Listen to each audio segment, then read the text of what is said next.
नमस्कार प्रिय भक्तों, आज हम महाराज शनिदेव का एक बहुत ही चमत्कारी मंत्र सुनाने जा रहे हैं, जिससे आपके जीवन के समस्याएं जो हैं वह दूर हो जाएंगी। महाराज शनिदेव यदि अपने भक्तों से नाराज हो जाते हैं तो उनके जीवन में कठिनाइयाँ, समस्या भर देते हैं। वे जब क्रोधित होते हैं तो मनुष्य के जीवन में धन की कमी या कोई भी सुख समृद्धि की हानि होने लगती है। इसलिए प्यारे भक्तों, महाराज शनिदेव को प्रसन्न करना अत्यंत ही आवश्यक है। तो आज हम आपके लिए एक ऐसा ही चमत्कारी मंत्र लेकर आए हैं, जिसको यदि आपने शनिवार के दिन पूरी श्रद्धा से श्रवण या माला जाप किया तो आपके जीवन में शनिदेव की कृपा बरसने लगेगी। हम आशा करते हैं आपको लाभ शीघ्र होगा। याद रखें भक्तों, इस मंत्र का श्रवण आपको कम से कम 108 बार या इससे अधिक करना है। इसका यह मतलब है कि आपको यह वीडियो पूरा देखना है। तो आइए शुरू करते हैं। ओम ह्रीं नीलांजन समाभासं रविपुत्रं यमाग्रजं छाया मार्तण्डसम्भूतं तं नमामि शनैश्चरम्। ॐ ह्रीं नीलांजन समाभासं रविपुत्रं यमाग्रजं छाया मार्तण्डसम्भूतं तं नमामि शनैश्चरम्। ॐ ह्रीं नीलांजन समाभासं रविपुत्रं यमाग्रजं छाया मार्तण्डसम्भूतं तं नमामि शनैश्चरम्। ॐ ह्रीं नीलांजन समाभासं रविपुत्रं यमाग्रजं छाया मार्तण्डसम्भूतं तं नमामि शनैश्चरम्। ॐ ह्रीं नीलांजन समाभासं रविपुत्रं यमाग्रजं छाया मार्तण्डसम्भूतं तं नमामि शनैश्चरम्। ॐ ह्रीं नीलांजन समाभासं रविपुत्रं यमाग्रजं छाया मार्तण्डसम्भूतं तं नमामि शनैश्चरम्। ॐ ह्रीं नीलांजन समाभासं रविपुत्रं यमाग्रजं छाया मार्तण्डसम्भूतं तं नमामि शनैश्चरम्। ॐ ह्रीं नीलांजन समाभासं रविपुत्रं यमाग्रजं छाया मार्तण्डसम्भूतं तं नमामि शनैश्चरम्। ॐ ह्रीं नीलांजन समाभासं रविपुत्रं यमाग्रजं छाया मार्तण्डसम्भूतं तं नमामि शनैश्चरम्। ॐ ह्रीं नीलाञ्जनसमाभासं रविपुत्रं यमाग्रजं छाया मार्तण्डसम्भूतं तं नमामि शनैश्चरम्। ॐ ह्रीं नीलाञ्जनसमाभासं रविपुत्रं यमाग्रजं छाया मार्तण्डसम्भूतं तं नमामि शनैश्चरम्। ॐ ह्रीं नीलाञ्जनसमाभासं रविपुत्रं यमाग्रजं छाया मार्तण्डसम्भूतं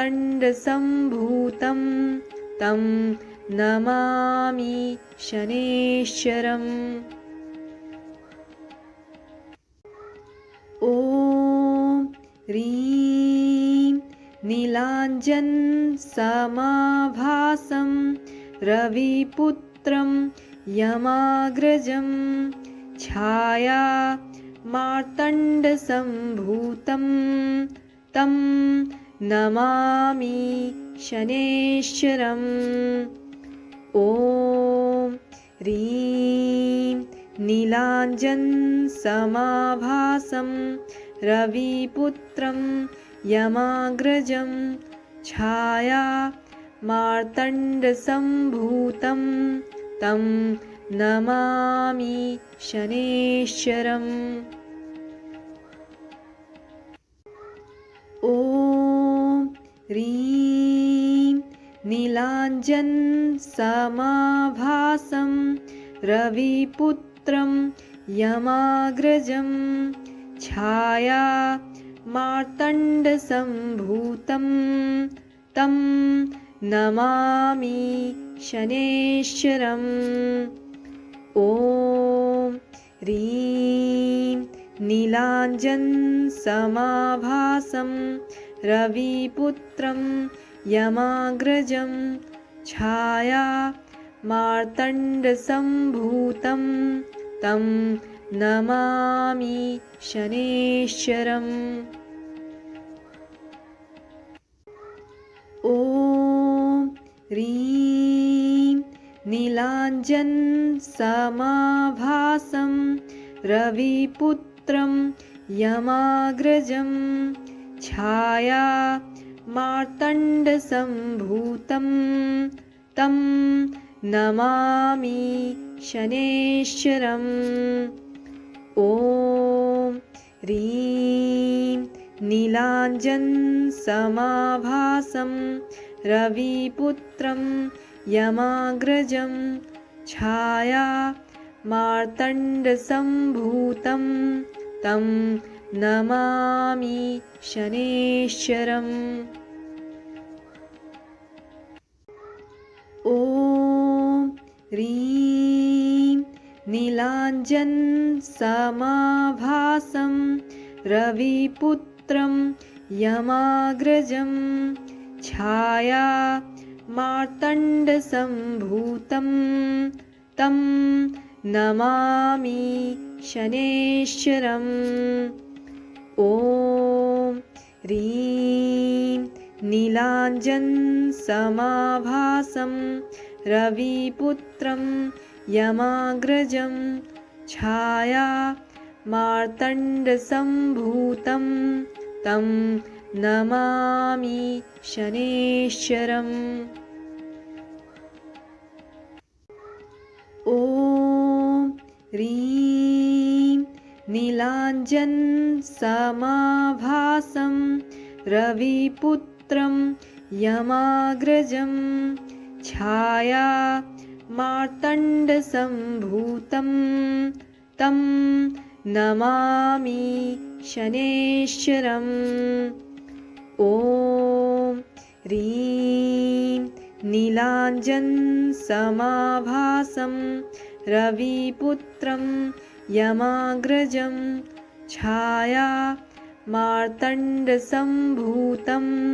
तं नमामि शनैश्चरम्। ॐ ह्रीं नीलाञ्जनसमाभासं रविपुत्रं यमाग्रजं छाया मार्तण्डसम्भूतं तं नमामि शनैश्चरम्। ॐ ह्रीं नीलाञ्जनसमाभासं रविपुत्रं यमाग्रजं छाया मार्तण्डसम्भूतं तं नमामि शनैश्चरम्। ॐ ह्रीं नीलाञ्जनसमाभासं रविपुत्रं यमाग्रजं छाया मार्तण्डसम्भूतं तं नमामि शनैश्चरम्।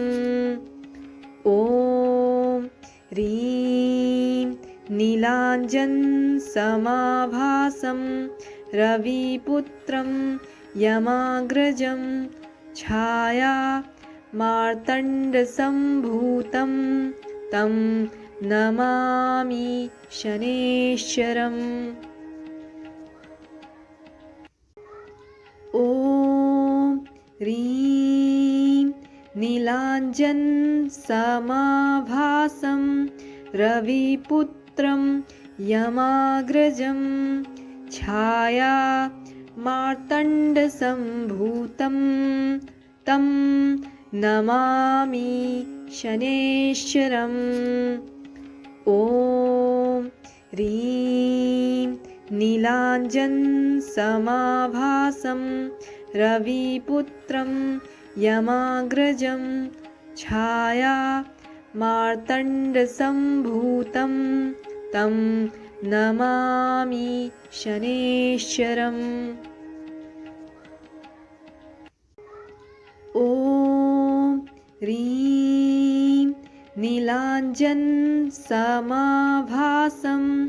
रविपुत्रं यमाग्रजं छाया मार्तण्डसम्भूतं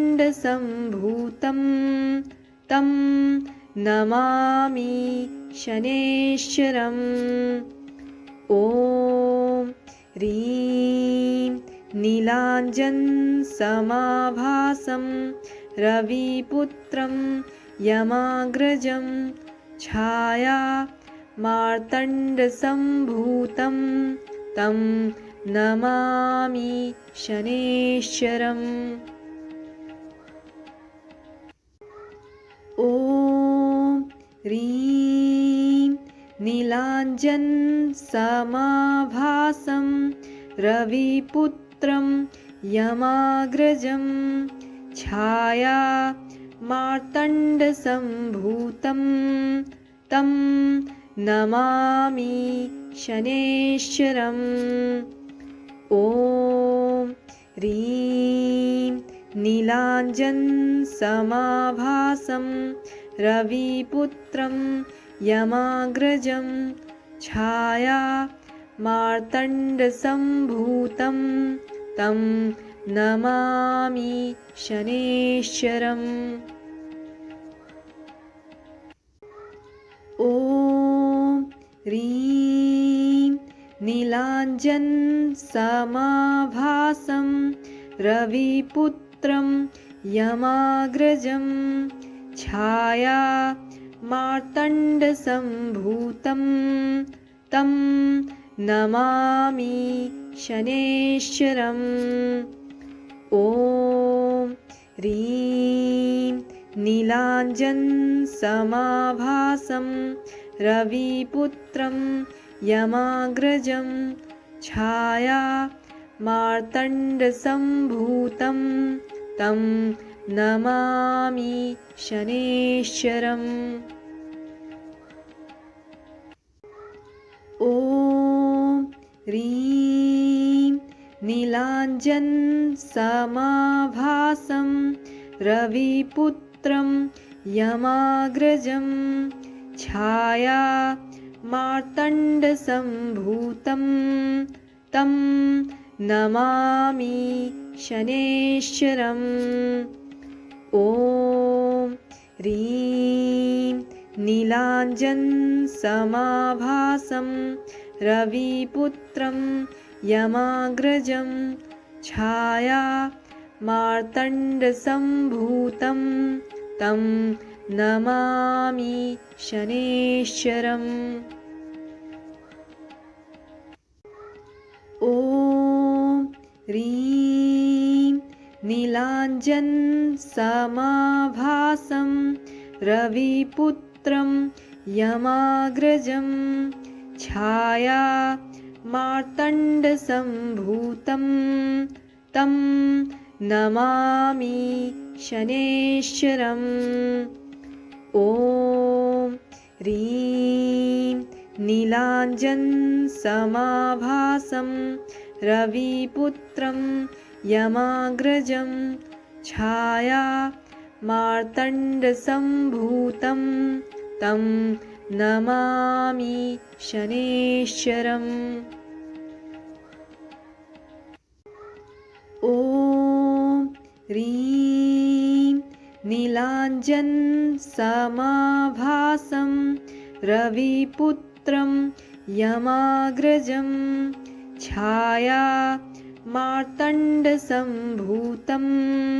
तं नमामि शनैश्चरम्। ॐ ह्रीं नीलाञ्जनसमाभासं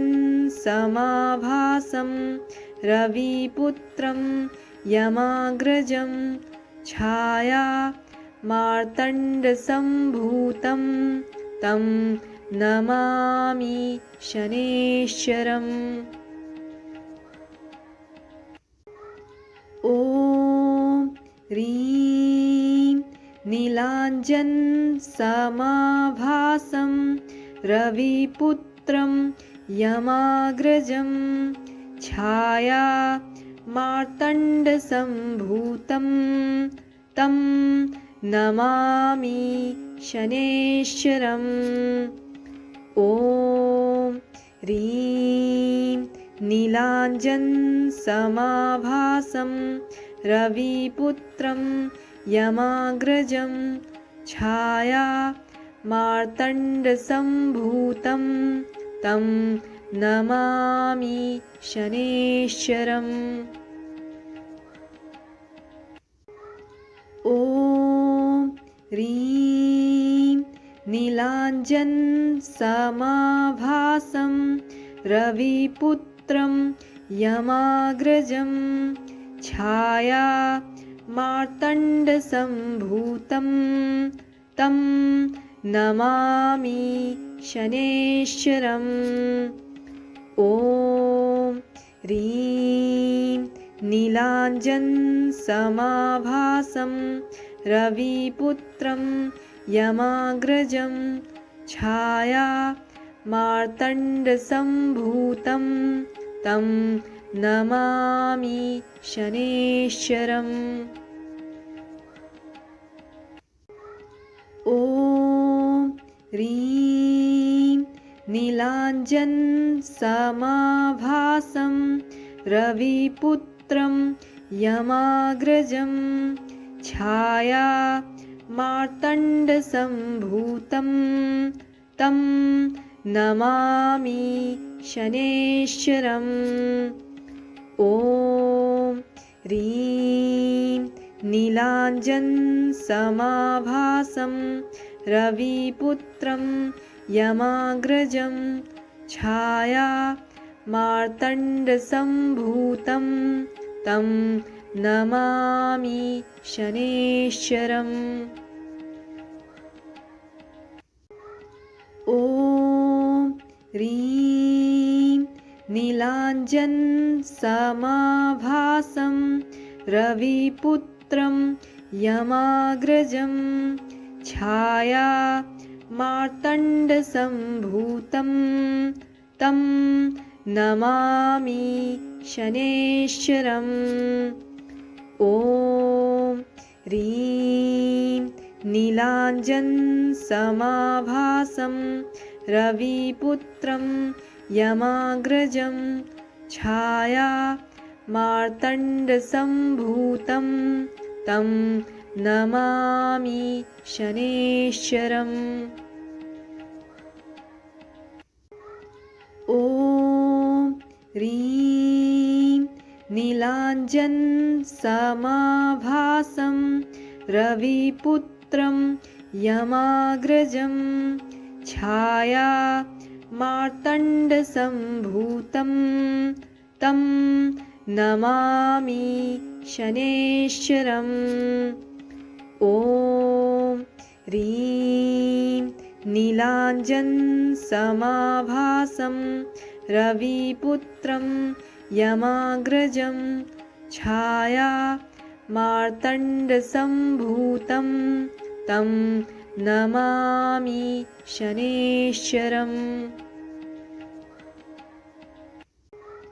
ॐ ह्रीं नीलाञ्जनसमाभासं रविपुत्रं यमाग्रजं छाया मार्तण्डसम्भूतं तं नमामि शनैश्चरम्।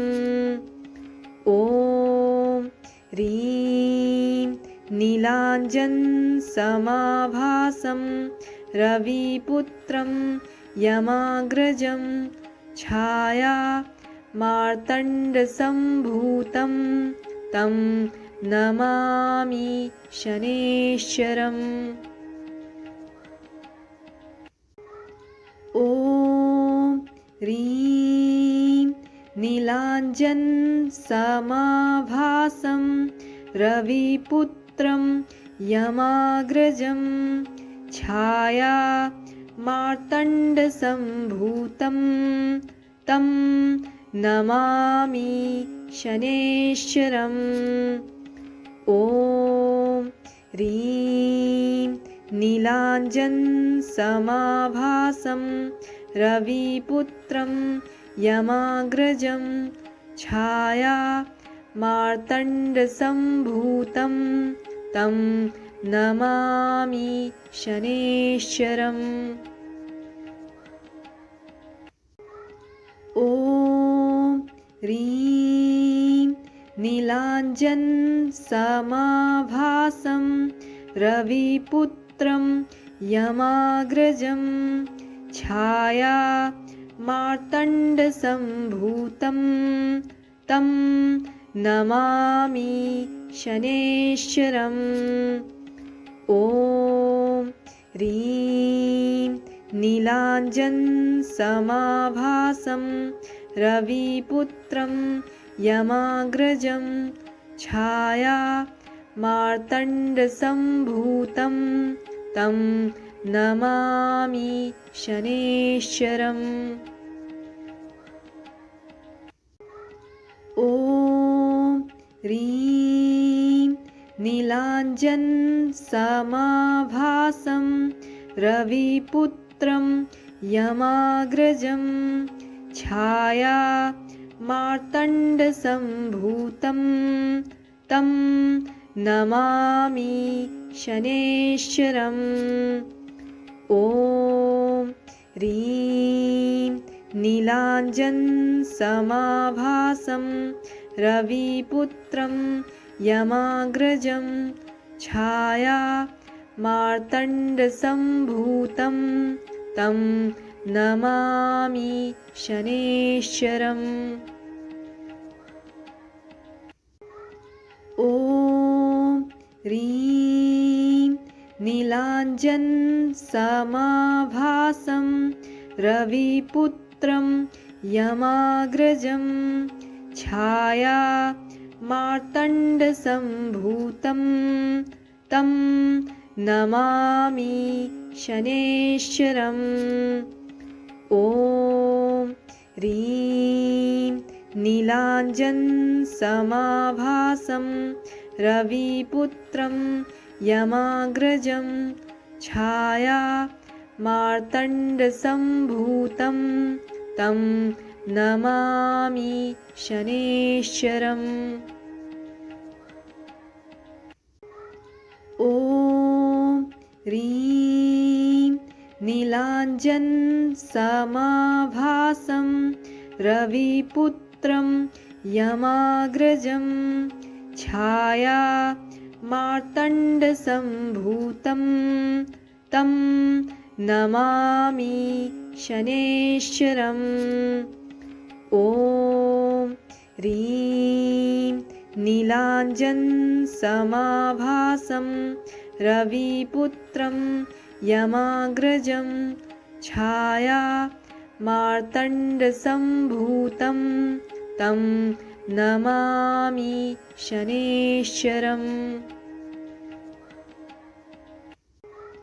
ॐ ह्रीं नीलाञ्जनसमाभासं रविपुत्रं यमाग्रजं छाया मार्तण्डसम्भूतं तं नमामि शनैश्चरम्। ॐ ह्रीं नीलाञ्जनसमाभासं रविपुत्रं यमाग्रजं छाया मार्तण्डसम्भूतं तं नमामि शनैश्चरम्। ॐ ह्रीं नीलाञ्जनसमाभासं रविपुत्रं यमाग्रजं छाया मार्तण्डसम्भूतं तं नमामि शनैश्चरम्। ॐ ह्रीं नीलाञ्जनसमाभासं रविपुत्रं यमाग्रजं छाया मार्तण्डसम्भूतं तं नमामि शनैश्चरम्। ॐ ह्रीं नीलाञ्जनसमाभासं रविपुत्रं यमाग्रजं छाया मार्तण्डसम्भूतं तं नमामि शनैश्चरम्। ॐ ह्रीं नीलाञ्जनसमाभासं रविपुत्रं यमाग्रजं छाया मार्तण्डसम्भूतं तं नमामि शनैश्चरम्। ॐ ह्रीं नीलाञ्जनसमाभासं रविपुत्रं यमाग्रजं छाया मार्तण्डसम्भूतं तं नमामि शनैश्चरम्। ॐ ह्रीं नीलाञ्जनसमाभासं रविपुत्रं यमाग्रजं छाया मार्तण्डसम्भूतं तं नमामि शनैश्चरम्। ॐ ह्रीं नीलाञ्जनसमाभासं रविपुत्रं यमाग्रजं छाया मार्तण्डसम्भूतं तं नमामि शनैश्चरम्। ॐ ह्रीं नीलाञ्जनसमाभासं रविपुत्रं यमाग्रजं छाया मार्तण्डसम्भूतं तं नमामि शनैश्चरम्। ॐ ह्रीं नीलाञ्जनसमाभासं रविपुत्रं यमाग्रजं छाया मार्तण्डसम्भूतं तं नमामि शनैश्चरम्। ॐ ह्रीं नीलाञ्जनसमाभासं रविपुत्रं यमाग्रजं छाया मार्तण्डसम्भूतं तं नमामि शनैश्चरम्।